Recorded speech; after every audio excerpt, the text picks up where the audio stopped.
어떤 사람이 회사에서 인정을 받습니다. 인정을 받는데 어떤 세력에 속하지 못해서 위로 올라가질 못했어요. 그런데 임원 중에 한 사람이 그 사람을 눈여겨봅니다. 능력도 있고 열심히 하니까 내가 너를 키워주겠다. 그러니 내 말을 들어라. 기분이 좋았습니다. 열심히 했어요. 어느 날 인사 발령이 났는데 이 회사가 밍크코트부터 시작해서 고가의 겨울 옷을 만들어서 판매하는 곳이었습니다. 발령지를 보니까 하와이로 된 거예요. 여기는 더운 데 아닌가? 여기 가서 밍크코트를 팔라니 말이 됩니까 안 됩니까? 말이 안 되잖아요. 말이 돼요 여러분들은? 믿음이 깊으셔서 능력 있고 열심히 한다고 할지라도 더운 데 가가지고 밍크코트를 팔라고 하면 팔릴까요 안 팔릴까요? 잘 안 팔리겠죠. 여러분들 북극에 가서 아이스크림 팔면 잘 팔릴까요 안 팔릴까요? 잘 안 팔리겠죠, 그죠? 그 추운데 누가 아이스크림을 먹겠습니까? 말이 안 된다고 생각을 했죠. 찾아갔습니다. 저를 미워하십니까? 저를 싫어하십니까? 저를 놀리십니까? 저를 도와준다고 하셨으면서 왜 그런 곳에 저를 발령을 내십니까? 이거는 그만두라고 하는 거 아닌가요? 그런데 그 사람은 빙긋이 웃으면서 자네에게 기회가 될 거네. 그러니 많이 팔고 오게.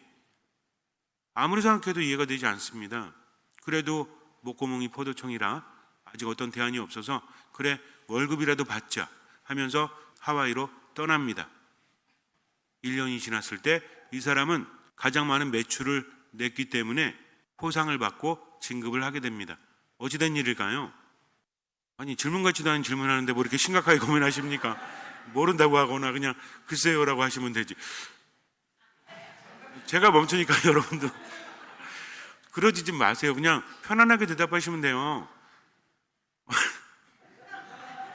왜 그랬냐면 그곳은 세계 각지에서 부자들이 놀러 오는 곳이에요. 휴가를 오는 곳입니다. 그러면 생각해 보세요. 더운 지역에 세계 각지에서 추운 데서 오겠습니까? 더운 데서 오겠습니까? 똑똑하세요. 그러니까 전 세계에 살고 있는 부호들, 특히 추운 데에 있는 부자들이 그리로 찾아온 겁니다. 근데 그때가 불경기였어요. 불경기니까 자국에서는 고가의 밍크코트나 다른 옷이 판매가 잘 안 됐던 거죠. 하지만 그곳은 어디였습니까? 불경기도 돈 버는 사람들이 있죠. 이 사람들이 정말 엄청난 부자입니다. 이들은 추운 자기 나라에서 더운 곳으로 휴가를 왔다가 거기에 매장에 있는 것을 보고 고가의 밍크코트와 다른 제품들을 샀을까요? 안 샀을까요? 그 사람들은 사잖아요. 그 사람들은 굉장히 비싼 거 사죠? 싸면 안 사요. 왜 그런지 알아요? 자기가 입는 옷이 자기와 걸맞아야 된다고 생각을 하니까. 그래서 유명해진 제품들이 꽤 있습니다. 여러분들이 알고 있는 이런 거 있잖아요. 그리고 핸드백 같은 것도 무슨 똥으로 끝나는 거 있잖아요. 이런 것들이 다 그런 거죠. 부자들이 사기 시작을 하니까. 그래서 부자들은 싼 거 잘 안 사요. 왜? 이 사람 저 사람 사니까 자기는 희귀한 거. 그래서 어떤 게 잘 팔리죠? 스페셜 에디션 그래가지고 몇 개뿐이 나오지 않았다. 이런 거 있잖아요. 그런 거를 사 모으지 않습니까? 왜 그래요? 그래서 전략을 짤 때 요즘엔 그런데요. 일반 사람들에게 많이 파는 전략을 짜기도 하고 차별화되어서 돈이 많은 사람들에게 하려는 상품들이 있다고 합니다. 자동차도 그렇고 옷도 그렇고 여러 가지 한정판 이런 거 있잖아요. 그게 그런 의미가 있다는 거죠. 그 사람은 알지 못했던 거죠. 처음에는 아니 어떻게 나한테 이럴 수 있지? 키워준다고 했으면서 놀리려면 놀리거나 내보내려면 그냥 내보내지 뭐 하는 거야? 라고 생각을 했지만 정작 그 사람을 키워주기 위해서 기회의 땅으로 보내준 거죠. 어쨌든지 간에 중요한 건 뭡니까? 그것을 따라 했다는 거죠. 거기서 만약에 포기해버렸다면 이 사람은 상처를 안은 채 성공하지 못했을 거예요. 그런데 어쨌든 했잖아요. 그래서 그런 성공을 했다고 합니다. 하나님의 생각은 우리 생각과 같지 않죠. 우리가 하나님을 섬김에 있어서, 하나님을 믿음에 있어서 많은 경우에 내가 우선시되는 경우가 있어요. 하나님의 말씀을 듣고 그럴듯하면 뭐라고 그래요? 그래, 좋은 말씀이야. 잘 따라야지. 근데 부담이 되면 뭐라고 합니까? 아니 어떻게 이걸 할 수 있어? 인간이 이럴 수 있을까? 라는 것들이 얼마나 많습니까? 가정이 먼저입니까? 신앙이 먼저입니까? 많은 분들이 가정이 먼저라고 그래요. 아닙니다. 신앙이 먼저입니다. 아니 신부님, 가정이 잘 서야 신앙이 잘 쓰죠. 신앙이 잘 쓰면 가정이 설 수밖에 없어요. 생각을 내 위주로 하고 있다는 거죠. 신앙 안에서 어느 부분이 가정을 망가뜨리라고 합니까? 신앙 안에서 어느 부분이 가족을 사랑하지 말라고 합니까?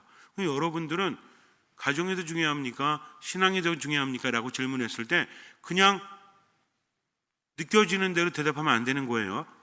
듣자마자 대답하면 뭐가 대답하는 거야? 도마뱀이 대답하는 거예요. 아니, 뭔 소리입니까? 우리 뇌가 도마뱀 뇌가 있어요. 그리고 인간적으로 발달한 뇌가 있어요. 순간적으로 막 나오는 거는 무슨 뇌예요? 도마뱀 뇌라는 거죠. 근데 이거는 별로 좋은 게 아닙니다. 도마뱀도 그렇게 한다는 거야. 하지만 우리 그럴 때 있잖아. 욱할 때 있죠. 확 할 때 있잖아. 이건 뭐예요? 도마뱀 뇌야. 근데 그러면 안 되지. 그러면 안 돼. 라고 참는 게 인간의 뇌라는 거죠. 그러니까 여러분들도 대답하실 때 막 대답하면 돼야 안 돼요? 괜찮아요. 괜히 농담하는 거 농담하는 거니까 긴장하지 마시라고. 문제 한번 내볼까요? 야구 배트와 야구공을 팔고 있는데 둘 다 샀는데 $110예요. $110인데 야구 배트가 공보다 $100가 더 비싸요. 그러면 야구공은 얼마일까요? 얼마예요? $10 맞습니까? 틀렸어요. 왜 틀려요? $110에 $100가 더 비싸다며. 그러면 $10지. 아니라니까? 자, 보세요. 야구 배트가 공보다 얼마 비싸다고 했죠? $100 비싸다고 했죠. 공이 얼마예요? $10죠. 그럼 배트는 얼마야? $110지. 둘이 합치면 얼마야? 뭐라고요? 아니, 생각해보라니까. 이게 여러분들 당연한 것 같아서 그렇지 않다니까? 둘이 합쳐서 $110라니까? 근데 야구 배트는 공보다 $100가 비싸다니까? 그러면은 야구공이 얼마예요? $10? 저 $5죠, $5. 머리 좋네? $5죠. 왜? 생각해보 야구공이 $10하면 배트만 $110잖아요. 야구공 합치면 얼마야? $120거든요.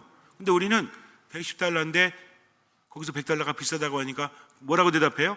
$10라고 그냥 막 생각하는 거죠. 근데 집에 가서 진짜 돈 주고 살 거면 다 써놓고 계산해 보면 그렇지 않다. $5. 왜? $5보다 $100가 비싸면 $105잖아요. 둘이 합치면 얼마야? 아유, 난 모르겠어. 괜찮아요. 몰라도 돼요. 어쨌든 중요한 거는 뭐다? 즉흥적으로 대답하면 안 된다는 거죠. 하나님의 뜻은 묵상해야 됩니다. 그냥 감정대로 받아들이면 이해가 안 될 수밖에 없어요. 어떻게 그럴 수 있습니까? 왜? 예수님 말씀 들어보세요. 이해가 됩니까? 자기 목숨을 살리려고 하는 사람은 죽을 것이요, 자기 목숨을 내어놓는 사람은 살 것이다 라고 하십니다. 살라는 거예요? 죽으라는 거예요? 살라는 거예요? 죽으라는 거예요? 살라는 거예요? 죽으라셨잖아요. 살라는 거예요? 죽으라는 거예요? 죽으라는 거예요? 살 것이라고 하셨잖아요. 그럼 뭐야 이게? 이거는 뭐냐면 묵상하지 않으면, 그분의 말씀을 이해하지 못하면, 듣는 마음이 없다면 제대로 이해할 수 없습니다. 주님 뭐라고 하십니까? 사람이 온 세상을 얻는다고 할지라도 자기 목숨을 잃으면 무슨 소용이 있겠느냐. 그러니까 그분의 말씀을 듣는 것은, 그분의 말씀을 따르는 것은 살기 위함입니까? 죽기 위함입니까? 살기 위함이요? 죽기 위함이에요. 뭔 소리야? 지금은 죽는다는 거죠. 그러면 살게 될 거란 겁니다. 이거는 신앙적으로 받아들이지 않으면 절대로 이해할 수 없고요. 나를 버리지 않으면 그분의 말씀을 절대로 이해할 수 없습니다. 나를 버린다는 것은 굴욕적으로 살라는 게 아니에요. 내 판단을 내려놓으라는 거죠. 여태까지의 무엇을, 습관을, 어떤 습관? 생각하는 습관, 느끼는 습관, 말하는 습관, 행동하는 습관을 내려놓고 그분을 따르라는 겁니다. 따르다 보면 뭐가 있어요? 하느님의 말씀이라는 것은 생각만 해서는 안 돼요. 하느님의 말씀을 듣고 어떻게 해야 돼요? 실천해야 돼요. 물론 묵상하고 나서 어떻게 해야 돼요? 실천해야 돼요. 더 똑똑하시네 저보다. 하느님의 말씀은 듣고 묵상합니다. 그리고 어떻게 해요? 실천하라는 거죠. 원수를 사랑하라고 했어요. 아니 어떻게 원수 사랑할 수 있습니까? 이게 아니라 묵상합니다. 그리고 하느님, 제가 원수를 사랑할 수 있도록 불가능하지만 저를 도와주십시오 하면서 얼마만큼 할 수 있는 만큼 하잖아요. 그럼 그때부터 어때? 느낌이 다르다니까. 우리는 선입견, 편견을 가지고 있어요. 제 친구가 저한테 그럽니다. 야, 청국장 먹자. 청국장 별로 안 좋아하는데 밖에 나가서 먹었을 때 맛이 다 없었어. 괜찮아, 먹자. 계속 그러니까 먹을 수밖에 없죠. 근데 가면서 기분이 별로 안 좋았어요. 자꾸 먹기 싫다는데 우기고 그래. 가서 먹었습니다. 그 다음에 제가 뭐라는지 아세요? 또 오자 그랬어요. 왜? 맛있으니까. 근데 제가 생각만 하고 오늘은 맛없을 거야, 저 집 맛없을 거야 하고 들어가지 않았다면 저는 계속해서 맛없을 거라고 생각했을 거예요. 근데 들어가서 먹어보니 어때? 맛있어.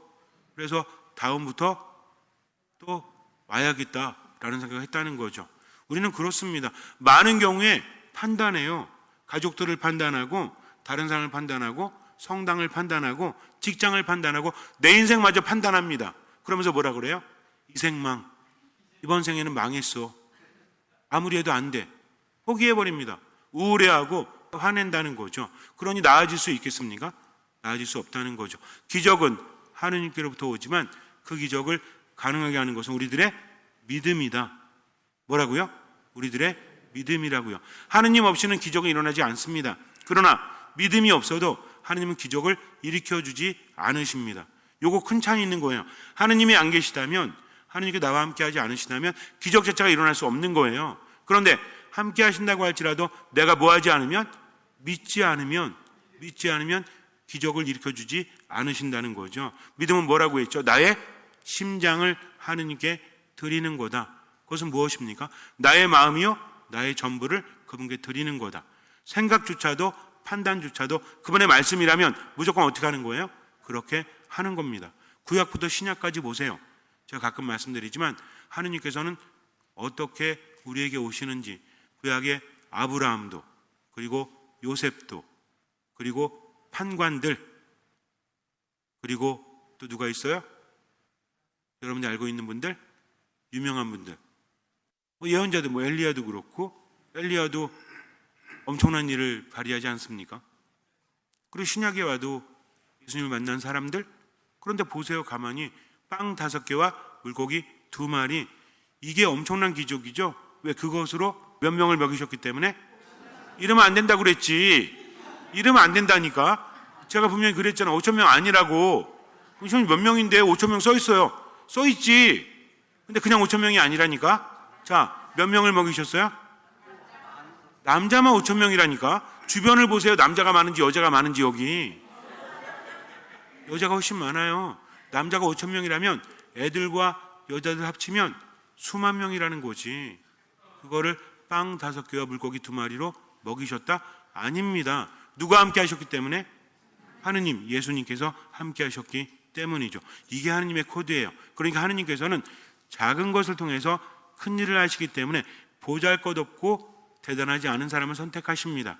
그러나 누가 함께 하시기 때문에? 하느님께서 함께 하셨기 때문에. 아브라함이 늙은 나이에도 아이가 없었지만 하늘의 별처럼 많은 자손을 가질 수 있었던 것은 그가 대단하기 때문이 아니라 하느님께서 함께 하셨기 때문입니다. 다윗이 대단해서 블레셋의 골리앗을 이길 수 있었던 것은 다윗이 영민해서 대단해서가 아니라 왜 그렇다고요? 하느님께서 함께 하셨기 때문이죠. 요셉이 이집트로 팔려가서, 노예로 팔려가서 죽을 뻔했죠. 가족들에게 죽을 뻔했잖아요. 상처가 얼마나 큰지 몰라요. 그리고 팔려가서도 감옥에 갇히죠. 그런데 불구하고 요셉을 통해서 이스라엘 백성을 구원하신 하느님, 왜 요셉이 그것을 가능하게 했습니까? 그가 꿈의 몽을 잘해서? 그가 잘생겨서? 그가 대단해서? 아니죠. 하느님께서 함께 하셨기 때문입니다. 우리는요, 저는 잘난 것도 하나도 없고요, 배운 것도 없고, 가진 것도 없고, 내세울 게 아무것도 없습니다. 나이도 많아요. 그러면 돼요, 안 돼요? 안 됩니다. 누가 함께 하시니까? 하느님께서 함께 하시기 때문입니다. 잠시 눈을 감으세요. 만나 뵐 수 있을 때 주님을 찾아라. 가까이 계실 때 그분을 불러라.